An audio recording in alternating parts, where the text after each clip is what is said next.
বলেন আপনাদের আর কি কি অজুহাত আছে, আর কি কি কাঁদুনি গাওয়ার আছে যেগুলো এখনো মিটানো হয় নাই? আজকের পরে আর কোনো কাঁদুনি বাকি আছে? বাকি থাকলে বলেন, সেগুলোর জন্য আরো একটা ম্যাচ আছে, ফাইনাল আছে, ওখানে আমার ধারণা লিওনেল মেসি এবং লিওনেল স্কলোনি সেই কাঁদুনিগুলো, সেই অজুহাতগুলো জবাব দিয়ে দেবে।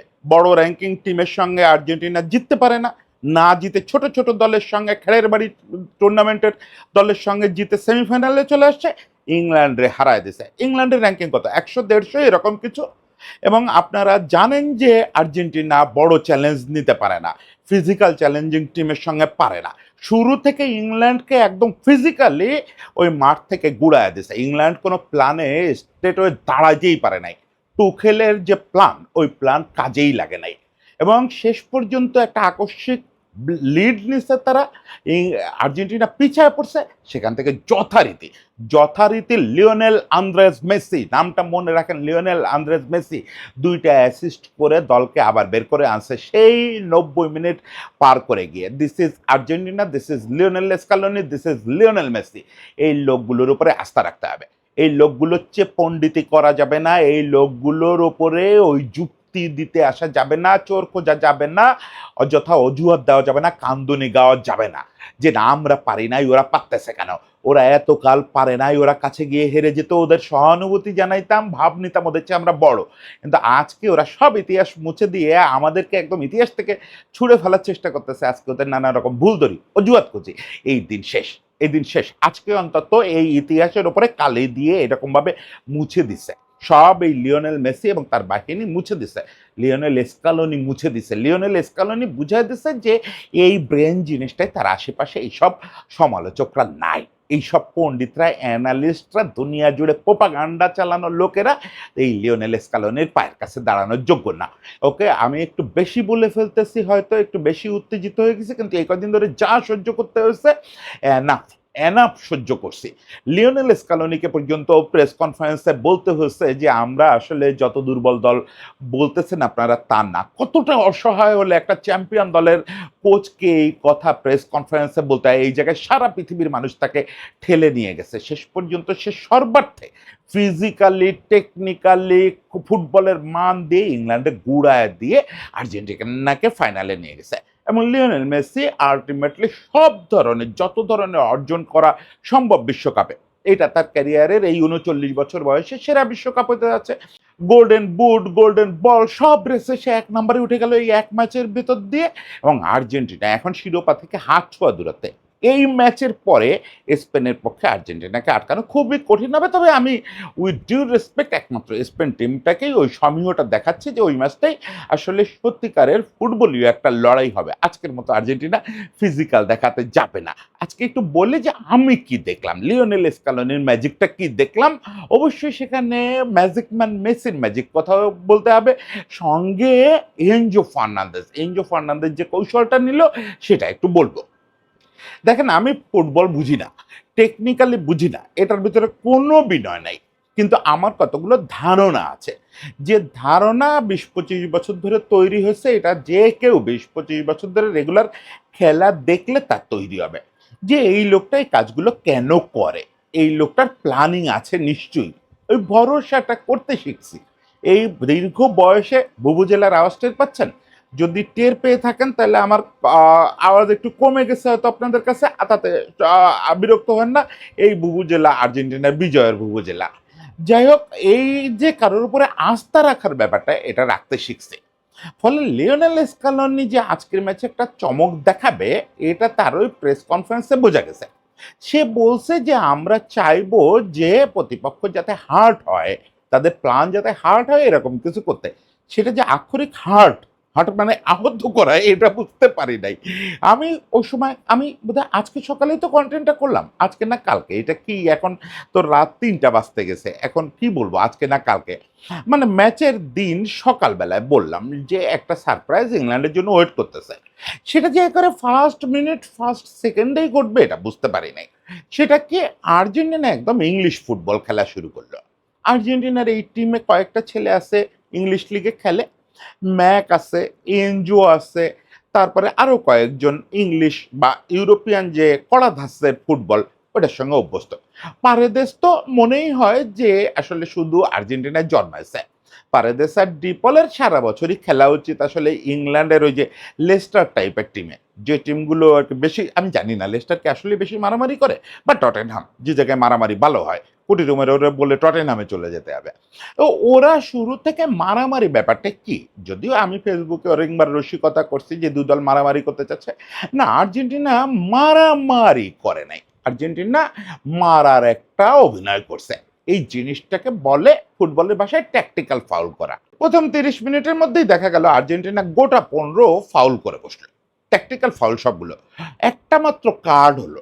তার মানে আপনি বোঝেন ১৫টা যদি জেনুইন ফাউল করে আপনি একটা মাত্র কার্ড হজম করেন, তাহলে কত সুন্দর ট্যাকটিক্যাল ফাউল হচ্ছে। প্রত্যেকটা ফাউলে এবং শুরুর বোধহয় ২ মিনিট ২.৫ মিনিটের মধ্যে হাতাহাতিও লেগে গেল। ২ দলের খেলোয়াড়রা হাতাহাতি শুরু করে দিল। এগুলো আমার কাছে মানে দেখে বোঝা যাচ্ছিল কানার ভাই অন্ধও যদি খেলা দেখে যে পরিকল্পিত। আর্জেন্টাইনরা কি করতে চাচ্ছে? ইংল্যান্ডকে প্রথমত হতভম্ব করে দেওয়া যে তোমরা যেটা শুরু করতা ১-২ মিনিট পরে আমরা ফ্রম ফার্স্ট সেকেন্ড করলাম। তোমাদেরটা তোমারে ফিরায় দিলাম। তুমি ইট নিয়ে আসছিলে, আমি পাটকেল নিয়ে আসছি। তোমার আগে আমি মেরে দিছি। এবার তুমি কি করবা করো। ফলে ওরাও ফাউলের লাইনে গেল। ওরা ১৫টা করছে, আমরা ১০টা করব, এই লাইনে ইংল্যান্ড চিন্তা করলো। ইংল্যান্ড একবার ভাবলো না যে টুকেলের মাস্টার প্ল্যানটা কি ছিল। টুকেলের মাস্টার প্ল্যান আর দেখাই গেল না। এই যে টেম্পলেট করে দিল, ওদের একদম টেম্পারের শেষ প্রান্তে নিয়ে গেল আর্জেন্টিনা। বলের পজিশন ছেড়ে দিল ওদের হাতে। শুধু আক্রমণে আসলেই ফাউল করতেছে। ফাউল করতেছে, ট্যাকটিক্যাল ফাউল এবং দুর্দান্ত সব ক্লিয়ার। দুর্দান্ত ক্লিয়ার, দুর্দান্ত ট্যাকেল। ১ম মিনিট ২০ পর্যন্ত ওদের, তোমরা খেলো, তোমরা অ্যাটাকে আসার চেষ্টা করো। মানে সোজা কথা ইংল্যান্ডকে তার প্ল্যান ভাবতেই দিল না। এ, বি, সি, আরে ভাই আমাকে তো শুরু করতে হবে গোছায়। একটা খেলা তো গোছাতে হবে। আর্জেন্টিনা আজকে চিন্তাই ছিল ডেস্ট্রয়িং। আজকে ডেস্ট্রয় করব। আমাদের ১ম হাফে কাজ হবে ইংল্যান্ডের সব প্ল্যানের ডেস্ট্রয় করে দেওয়া। ওই যে মানুষ বলে যে আপনার প্ল্যান কি? আমার প্ল্যান হচ্ছে অপ্ল্যান। ওই একটা সিনেমায় দেখছিলাম, নির্ঝর সাহেবের সিনেমাটার নাম ভুলে গেছি। হুমায়ূন ফরিদিরে জিজ্ঞেস করতেছে ফেরদৌস যে, "আপনি কি করেন?" তো বলতেছে, "আমি কিছু না করার চেষ্টা করতেছি।" ওরকম আজকে স্ক্যালোনির ওই ১ম হাফের প্ল্যান কি? যে কোনো প্ল্যান থাকতে পারবে না। আমিও প্ল্যান রাখবো না, আমার প্ল্যান আছে। কিন্তু ও যেন প্ল্যান নিয়ে থাকতে না পারে। ও সব প্ল্যান গুলায় ফেলবে। এ থেকে জেড পর্যন্ত সবগুলা মাখায় ফেলবে যে, "ভাই কি করবো? এরা কি করতেছে? এরা তো কোনো মানে বিশৃঙ্খল চাওস, মানে পুরা মাঠ জুড়ে যাচ্ছে তাই পরিস্থিতি।" তারপরে তারপরে কুল ডাউন করে ফেলল। যেই স্ক্যালোনি দেখলো যে ওকে কাজ হয়েছে, ওদের মাথা খারাপ হয়ে গেছে। ওরা উল্টাপাল্টা আচরণ করতেছে, ওরা অ্যাটাক করতে ভুল করতেছে। বারবার মিস পাস দিচ্ছে। দেন দেন এবার খেলা নিয়ন্ত্রণ করো। খেলা নিজেরা বল পজিশন ফিরায় নাও। আবার বল পজিশন আপনি দেখেন ম্যাচ শেষে, আমি দেখে বসি নাই। ম্যাচ শেষে ঠিকই নিশ্চয়ই আর্জেন্টিনার পজিশন ও 50% পার হয়ে গেছে। অথচ আপনি প্রথম ২০-২৫ মিনিটে দেখবেন আর্জেন্টিনার বল পজিশন খুবই কম ছিল। তার মানে যেটা তারা চাইছে সেটা হইছে। হ্যাঁ, পরে গিয়ে যে সময় আর্জেন্টিনা খেলা কন্ট্রোল আনছে, তখন গিয়ে স্রোতের বিপরীতে গোল হয়েছে। সেটার জন্য এমিরও বেশ দায় আছে। ওই সময় সম্ভবত কে মার্কে ছিল? তাগলাফিকো মনে হয়। এগুলো তো আপনারা জানেন যে আমি খেয়াল রাখতে পারি না ওই মানে দ্রুত গতির খেলার মধ্যে। মার্কিং এর যে ছিল সে ব্লান্ডার করছে। এমিও বলের লাইন জাজ করতে পারে নাই। যাই হোক, এটা একেবারে ওই সময় স্রোতের বিপক্ষে। এর আগে গোল হইলে আমি বলতাম যে ইংল্যান্ডের স্রোতেই ছিল। ওই সময় স্রোতের বিপক্ষের গোল। তারপরেও মানে এটা তো আমি আজকে সকালেই বলছি যে আর্জেন্টিনা ৬০ মিনিট পর্যন্ত ১-০ তে আর্জেন্টিনা খুব খুশি থাকবে। যে না ১-০ ডাউন আছে, খুব খুশি মনে এটা মেনে নেবে। অবশ্য রিয়েলিটি হচ্ছে যে ওই ইংলিশ গোলকিপারটা যদি অতিমানবীয় কিপিং না করতো, একটা জিনিস খেয়াল করছেন কিনা? এই ২০১০ থেকে আর্জেন্টিনার বিপক্ষে ম্যাচ হলে যে সে বিরাট গোলকিপার হয়ে যায়। সেই ভিনসেন্ট এনাইমা নাইজেরিয়া থেকে আমি মনে করতে পারি এনাইমার কথা। সেই থেকে আর্জেন্টিনার বিপক্ষে যে খেলে সে অতিমানবীয় কিপিং করে। এটার ভিতরে কোনো অলৌকিকতা আছে কিনা খোঁজ করতে হবে। একটা ভালো জিনিস মাথায় আসলো আজকে। এই ইংলিশ গোলকিপার সম্পর্কে তো বড় কোনো কথা শুনি নাই এই টুর্নামেন্ট চলা অবস্থায়। কিন্তু সে দেখতেছি অতিমানবীয় সব সেভ করতেছে। এনজোর একটা দুর্দান্ত শট মিস করলো, শট সেভ করলো, আরও কয়েকটা ভালো, ভালো শট সেভ করে দিল। ভালো, ভালো চান্স।